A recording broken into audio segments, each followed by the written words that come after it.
नश्यन्ति सिद्ध्यन्ति च मनोरथाः। श्रीगुरुभ्यो नमः। सृष्टिस्थित्यप्ययेह नियतिदृशितमो बन्धमोक्षाश्च यस्मादस्य श्रीब्रह्मरुद्रप्रभृतिसुरनरद्वीषशत्रुत्मकस्य विष्णोर्व्यस्ता समस्ता सकलगुणनिधिः सर्वदोषव्यपेतः पूर्णानन्दाव्ययो यो गुरुरपि परमः चिन्तयेत् तं महान्तम्।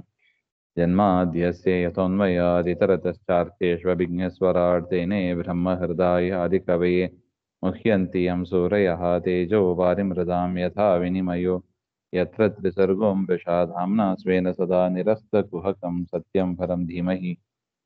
नारायणं नमस्कृत्य नरं चैव नरोत्तमं देवीं सरस्वतीं व्यासं ततो ग्रन्थमुदीरये। कृष्णाय वासुदेवाय हरये परमात्मने प्रणतः क्लेशनाशाय ಗೋವಿಂದಾಯ ನಮೋ ನಮಃ. ಶ್ರೀಮದ್ ಭಾಗವತ ಪ್ರಥಮ ಸ್ಕಂದ ದಶಮೋಧ್ಯಾಯದಲ್ಲಿ 31ನೇ ಶ್ಲೋಕ. ಏತಾಃ ಪುರಾ ಸ್ತ್ರೀತ್ವಂ ಅವಾಪ್ತಯೇ ಸಮಂ ನಿರಸ್ತ ಶೋಕಂ ಭತ ಸಾಧು ಕುರ್ವತೆ ಯಾಸಾಂ ಗೃಹಾತ್ ಪುಷ್ಕಲರೋಚನಃ ಪತಿಃ ನ ಜಾತ್ವಪೈತ್ಯ ಕೃತಿಭಿಃ ಪ್ರತಿಸ್ಪೃಶನ್. ಹಿಂದೆ ನೋಡಿದಂತೆ ಆ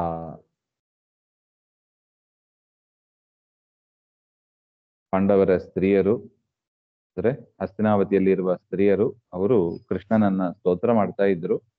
ಆ ಕೃಷ್ಣನ ಮಡದಿಯರು 16,100 ಜನ ಅವರು ಅಗ್ನಿಪುತ್ರರು ಏನು ತಪಸ್ ಮಾಡಿದ್ರು, ಎಂತ ಪುಣ್ಯವಂತರು ಅಂತ ಅವರನ್ನು ಕೂಡ ಕೊಂಡಾಡ್ತಾ ಇದ್ರು ಅಂತ ನಾವು ನೋಡಿದ್ದೀವಿ. ಇದಾದ ಮೇಲೆ ಸೂತ ಉವಾಚ ಏವಂ ವಿಧಾ ಗತಂತೀನಾಂ ಸ ಗಿರಃ ಪುಣ್ಯಯೋಷಿತಾಂ ನಿರೀಕ್ಷಣೇನ ಅಭಿನಂದನ್ ಸಸ್ಮಿತೇನ ಯಯೌ ಹರಿಹಿ. ಈ ರೀತಿಯಾಗಿ ಆ ಸ್ತ್ರೀಯರಿಂದ ಸ್ತೋತ್ರ ಮಾಡಲ್ಪಟ್ಟ ಆ ಪರಮಾತ್ಮ ಪುಣ್ಯಯೋಷಿತಾಂ, ಸಾಮಾನ್ಯ ಸ್ತ್ರೀಯರಲ್ಲ ಅವರು, ಪುಣ್ಯ ಸ್ತ್ರೀಯರು. ಕೃಷ್ಣನ ಸ್ಮರಣೆ ಬರಬೇಕು ಅಂದ್ರೆ ಎಂಥ ಪುಣ್ಯ ಮಾಡಿರ್ಬೇಕು ನೋಡಿ. ಪುಣ್ಯಯೋಷಿತಾಂ ಅಂತ ಬರೀತಾರೆ. ನಿರೀಕ್ಷಣೇನ ಅಭಿನಂದನ್, ಪರಮಾತ್ಮನ ದರ್ಶನದಿಂದ ಆದ ಸಂತೋಷದಿಂದ ಮೈ ಮರೆತು ತಸ್ಮಿತೇನ ಯಯೋಹರಿಹಿ, ಅವರನ್ನೆಲ್ಲ ಪರಮಾತ್ಮ ಮಂದಹಾಸವನ್ನು ಬೀರುತ್ತಾ ಆ ಮಾರ್ಗದಲ್ಲಿ ಪರಮಾತ್ಮ ದ್ವಾರಕಾಪಟ್ಟಣಗೆ ಹೋಗ್ತಾ ಇದ್ದ ಅಂತ ಹೇಳ್ತಾರೆ. ಅಜಾತ ಶತ್ರು ಪ್ರಥನಾಂ ಗೋಪೀಥಾಯ ಮಧುದ್ವಿಷಃ ಪರೇಭ್ಯ ಶಂಕಿತ ಸ್ನೇಹಾತ್ ಪ್ರಾಯುಂಕ್ತ ಚತುರಂಗಿಣಿ. ಅಜಾತ ಶತ್ರು ಅಂದ್ರೆ ಯುಧಿಷ್ಠಿರ, ಕೃಷ್ಣ ಯಾವಾಗ ದ್ವಾರಕಾಗಿ ಹೊರಟ ಆ ಕೃಷ್ಣನ ಜೊತೆಗೆ ಚತುರಂಗ ಸೈನ್ಯವನ್ನು ಕೂಡ ಕೊಟ್ಟು ಕಳಿಸ್ತಾನೆ. ಯಾಕೆ? ಕೃಷ್ಣನಿಗೆ ದಾರಿಯಲ್ಲಿ ಯಾವ ತೊಂದರೆಯೇ ಆಗಬಾರ್ದು ಹಾಗೆ ಅಂತ. ಪರೇಭ್ಯ ಶಂಕಿತ, ಶತ್ರುಗಳಿಂದ ಕೃಷ್ಣನಿಗೆ ತೊಂದರೆ ಆಗಬಹುದು ಅಂತ ನಿರೀಕ್ಷೆ ಮಾಡಿ ಸ್ನೇಹದಿಂದ ಚತುರಂಗ ಸೈನ್ಯವನ್ನು ಕಳಿಸಿದ ಅಂತ ಹೇಳ್ತಾರೆ. ಆಚಾರ್ಯರು ಮಹಾಭಾರತ ತಾತ್ಪರ್ಯದಲ್ಲಿ ಒಂದು ಮಾತು ಹೇಳಿದಾಗ ಇದು ಯುಧಿಷ್ಠಿರನಲ್ಲಿ ಕಂಡ ದೋಷ ಅಂತ ಹೇಳ್ತಾರೆ. ಯಾಕೆಂದ್ರೆ ಕೃಷ್ಣನನ್ನು ಶತ್ರುಗಳು ಏನ್ ಮಾಡ್ಯಾರು, ಕೃಷ್ಣನಿಗೆ ಯಾವ ತೊಂದರೆ ಆಗಬಾರದು ಅದರಲ್ಲಿ ಚತುರಂಗ ಸೈನ್ಯ ಕಳಿಸ್ತೇನೆ ಅಂತ ಮೇಲ್ನೋಟಕ್ಕೆ ಭಕ್ತಿಯಿಂದ ಕಾಣಿಸ್ತದೆ, ಪ್ರೀತಿಯಿಂದ ಕಳಿಸಿಕೊಟ್ಟ ಹಾಗೆ. ಅದರ ಒಳಗೆ ಕೃಷ್ಣನ ಬಗ್ಗೆ ಸರಿಯಾದ ಒಂದು ಎಚ್ಚರ ಇಲ್ಲ ನೋಡಿ. ಅದನ್ನ ಆಚಾರ್ಯರು ಹೇಳ್ತಾ ಇದ್ದಾರೆ. ಕೃಷ್ಣನನ್ನು ಕೂಡ ಅಟ್ಯಾಕ್ ಮಾಡಬಹುದು ಹಾಗೆ ಅಂತ ಶಂಕೆ ಮಾಡಿ ಅವನು ಈ ರೀತಿಯಾಗಿ ಮಾಡಿದ್ದು ಅದು ಸ್ವಲ್ಪ ಧರ್ಮಚ್ಯುತಿ ಆಯಿತು ಅಂತ, ಅಂದ್ರೆ ಸರಿಯಾಗಿ ತಿಳ್ಕೊಂಡಿಲ್ಲ ಅಂತ ಅರ್ಥವಾಗ್ತದೆ. ಅತ ದೂರಾಗತಾನ್ ಶೌರಿಹಿ ಕೌರವಾನ್ ವಿದುರಾನ್ವಿತಾನ್ ಸನ್ನಿವರ್ತ್ಯ ದೃಢಂ ಸ್ನಿಗ್ಧಾನ್ ಕಾಯ ಸ್ವನಗರೀಂ ಪ್ರಿಯೈಃ.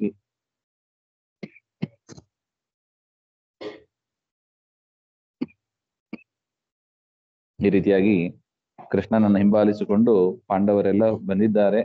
ಅವರನ್ನೆಲ್ಲ ಪರಮಾತ್ಮ ಸನ್ನಿವರ್ತ್ಯ ವಾಪಸ್ ಹೋಗ್ರಿ ಅಂತ ಅವರನ್ನು ಕೂಡ ಕಳಿಸಿಕೊಟ್ಟು ತಾನು ಉದ್ಧವ ಇವರನ್ನೆಲ್ಲ ಕರೆದುಕೊಂಡು ತಾನು ಮಾತ್ರ ದ್ವಾರಕಾಪಟ್ಟಣಕ್ಕೆ ಹೋಗ್ತಾನೆ ಅಂತ.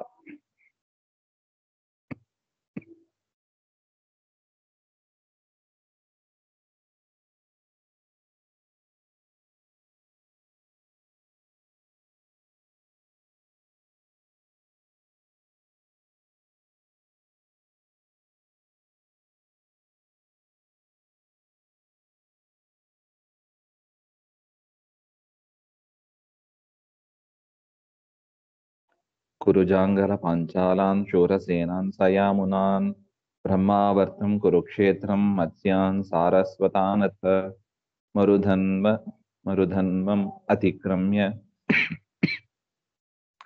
ಸೌವೀರ ಭೀರಸೈಂಧವಾನ್ ಆನರ್ಥಾನ್ ಭಾರ್ಗವೋಪಾಗಾನ್ ಶ್ರಾಂತಬಾಹೋ ಮನಾಗ್ವಿಭುಃ.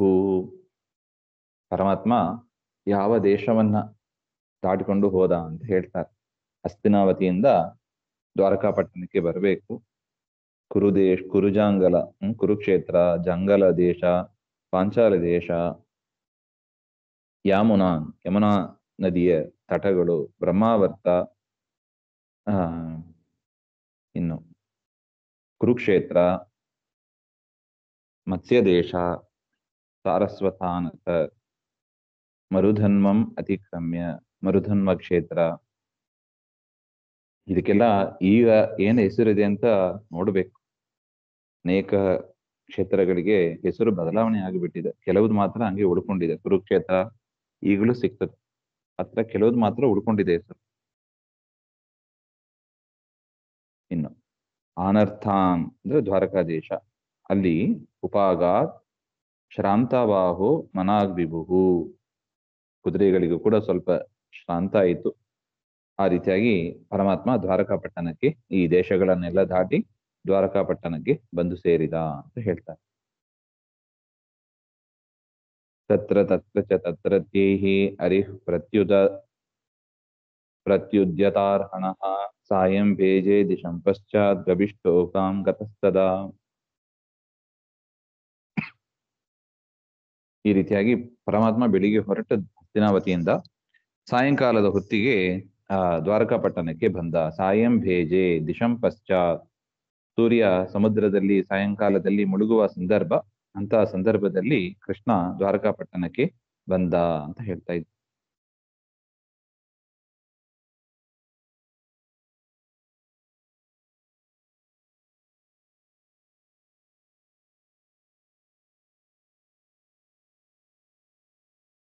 ಆನರ್ಥಾನ್ ಉಪವ್ರಜ್ಯ ಸ್ವೃದ್ಧಾನ್ ಜನಪದಾನ್ ಸ್ವಕಾನ್ ದದ್ಮೋದರವರಂ ತೇಷಾಂ ವಿಷಾದಂ ಶಮಯನ್ನಿವ. ಕೃಷ್ಣ ದ್ವಾರಕೆಗೆ ಬಂದ ಕೂಡಲೇ ಏನ್ ಮಾಡಿದ? ಅಲ್ಲಿ ಪ್ರವೇಶ ಮಾಡಿ ದದ್ಮೋದರವರಂ, ಜೋರಾಗಿ ಪಾಂಚಜನ್ಯವನ್ನ ಊರಿದ ಅಂತ ಹೇಳ್ತಾ ಇದ್ದ. ಸಮೃದ್ಧವಾದ ಆ ಜನಪದ ಗ್ರಾಮಗಳನ್ನೆಲ್ಲ ನೋಡ್ತಾ ಬರ್ತಾ ಇದ್ದ. ದ್ವಾರಕಾಪಟ್ಟಣದಲ್ಲಿ ವೃದ್ಧವಾದ ಗ್ರಾಮಗಳು, ಅಲ್ಲಿ ಅರಮನೆ ಹತ್ರ ಬಂದು ಶಂಖವನ್ನು ಊರಿದ. ಯಾಕೆ? ತೇಷಾಂ ವಿಷಾದಂ ಶಮಯನ್ನಿವ, ಅವರಿಗೆ ಬಂದ ಕಷ್ಟ ಕಾರ್ಪಣ್ಯನೆಲ್ಲ ನಾನು ಪರಿಹಾರ ಮಾಡ್ತೇನೆ ಹಾಗೆ. ಕೃಷ್ಣ ದ್ವಾರಕೆಯಲ್ಲಿ ಇಲ್ಲದೆ ಇರುವಾಗ ತುಂಬಾ ಜನ ಕಾಯ್ತಾ ಇದ್ದರಂತೆ, ಯಾವಾಗ ಹೇಗೆ ದ್ವಾರಕಾ ಅಟ್ಯಾಕ್ ಮಾಡೋದು ಹಾಗೆ ಅಂತ. ಅದರಿಂದ ತುಂಬಾ ಜನ ಹೆದರ್ಕೊಂಡಿದ್ರು. ದ್ವಾರಕಾದಿಂದ ಕೃಷ್ಣ ಹೊರಗೆ ಹೋಗ್ತಾನೆ ಅಂದ್ರೆ ಹೆದರಿಕೆ. ಯಾಕೆ? ಕೃಷ್ಣ ಇದ್ದಾಗ ಯಾರು ಬರೋದಿಲ್ಲ. ಕೃಷ್ಣ ದೂರ ಸರಿದ ಹಸ್ತಿನಾವತಿಗೆ ಹೋದ ಅಂದ್ರೆ ದ್ವಾರಕಾ ಜನರಿಗೆ ಒಂದ್ಸಲ ಭಯ ಬಂದ್ಬಿಡುತ್ತೆ, ಏನಾಗುತ್ತದೋ ಏನೋ ಹಾಗೆ. ಅನೇಕ ಬಾರಿ ಆದದ್ದು ಉಂಟು ಆತರ. ಜರಾಸಂಧಲ ಆತರ ಮಾಡ್ತಾ ಇದ್ದದ್ದು.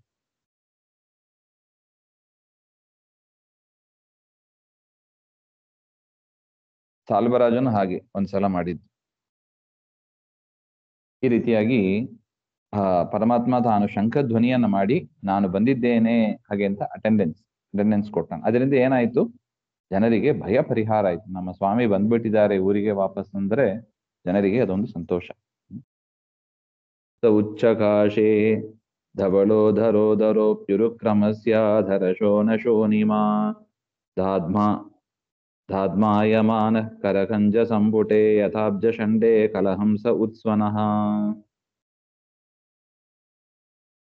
ಆ ಪಾಂಚಜನ್ಯವನ್ನ ಉಚ್ಚ ಧ್ವನಿ, ಜೋರು ಧ್ವನಿ ಬರುವಂತೆ ಅದನ್ನು ಊದಿದ್ದಾನೆ.